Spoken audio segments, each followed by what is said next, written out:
In my last video, I showed you how to calculate and spool an exact amount of line on your reel.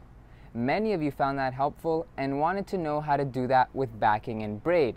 So today, I'm going to show you how to calculate and spool two different kinds of line on your reel. Stay tuned.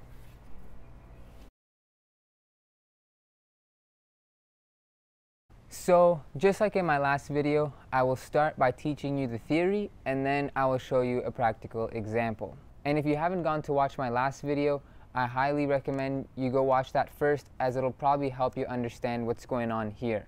In theory, if you know how many handle turns it takes in order to fully spool a certain line on a reel, then you can easily calculate how many handle turns it'll take in order to fill up only a certain percent of the reel. Say 50 or 20%. To find that number, you simply need to multiply the number of handle turns by the percent of the reel you want spooled. Then it'll give you the number of handle turns required in order to fill up only that percent of the spool.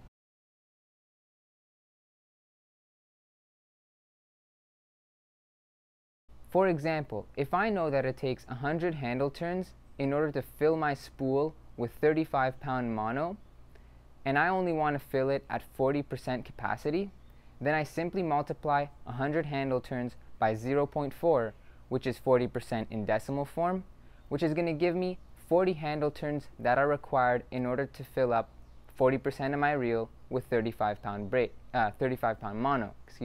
So by doing this with two different lines and by dividing the 100% capacity between them, meaning 20% backing, 80% braid, or 50%, 50%, I can calculate how many handle turns it'll take in order to spool on both lines so that in the end I finished with a fully spooled reel. So that's the theory. Now for the example. I want to spool on 10 pounds of mono and 10 pounds of braid on my reel. The specification chart indicates that I can fill my reel with 185 yards of 10-pound braid and 130 yards of 10-pound mono.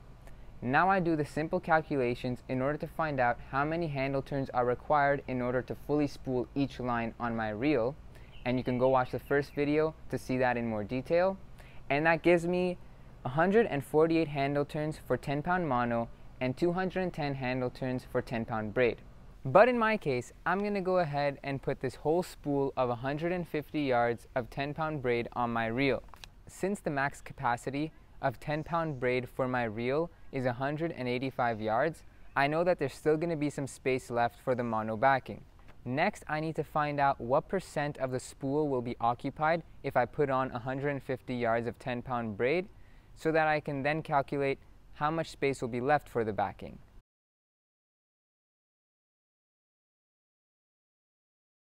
In order to find that out, I can divide 150 by 185, which gives me 0.81, which is the percent in decimal form of the total capacity of the reel that will be filled. Now I can take 0.81 and multiply it by 210 to find out how many handle turns are required in order for me to spool on 185 yards of 10-pound braid, or to occupy 81% of the spool. 210 times 0.81 equals 170 handle turns. The remaining 19% of the spool will be filled with my mono backing, and to find out how many handle turns are required for that, I simply need to multiply 0.19 times 148, which gives me 28 handle turns.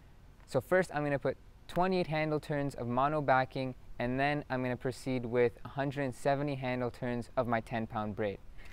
Time for some precision spooling. Although, let me just make a hypothesis here.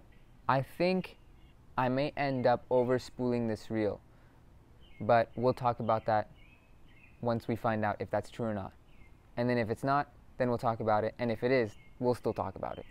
Okay, so 28 handle turns is what we need. 1, 2, 3, 4, 5, 6, 7, 8, 9, 10, 11, 12, 13, 14, 15, 16, 17, 18, 19, 20, 21, 22, 23, 24, 25, 26, 27, 28. Okay. I'm going to cut, a foot or foot and a half to make my line-to-line connection.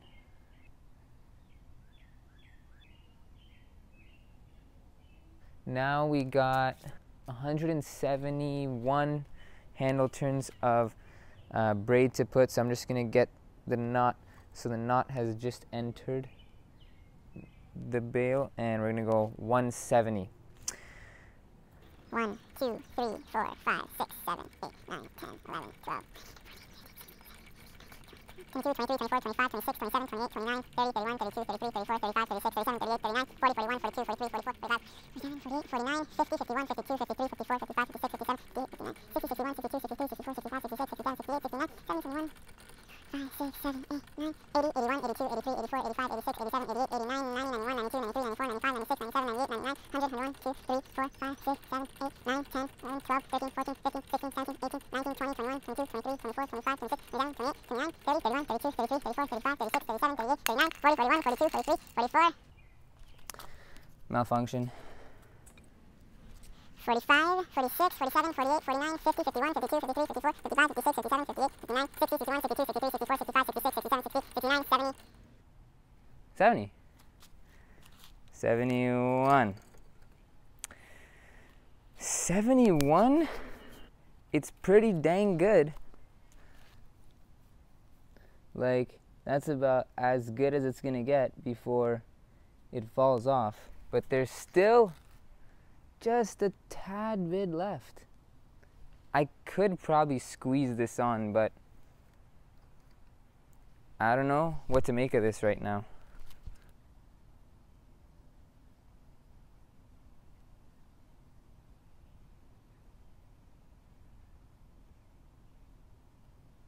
So why was there still line left on my spool of line even though I calculated for the whole thing? There was about 18 yards that was remaining on the spool of line, and I did end up reeling it onto my reel.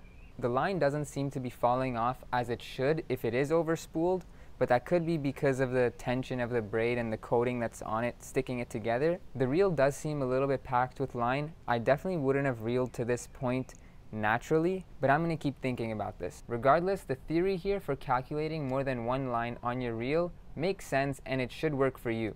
But if you spotted a mistake or noticed that I'm missing something, and if you think you know why there's still a leftover line on the spool, drop a comment below so that we can talk about it and find out why. I was going to address in this video the question of how to calculate line capacity for a line that isn't advertised, meaning if you want to spool on 15 or 20 pound test, but it only indicates for 10 or 8. But I'm going to save that for a separate video and probably address this line issue in there too, as I think they're both related. For the meantime, I'd rather keep this video designated to answering this question and not make this video any longer. If you haven't subscribed to my channel yet, please consider doing so. And if you appreciated or found this video helpful, please leave a like as it helps the video a lot. And I always like to hear from you guys, so feel free to drop a comment below. See ya.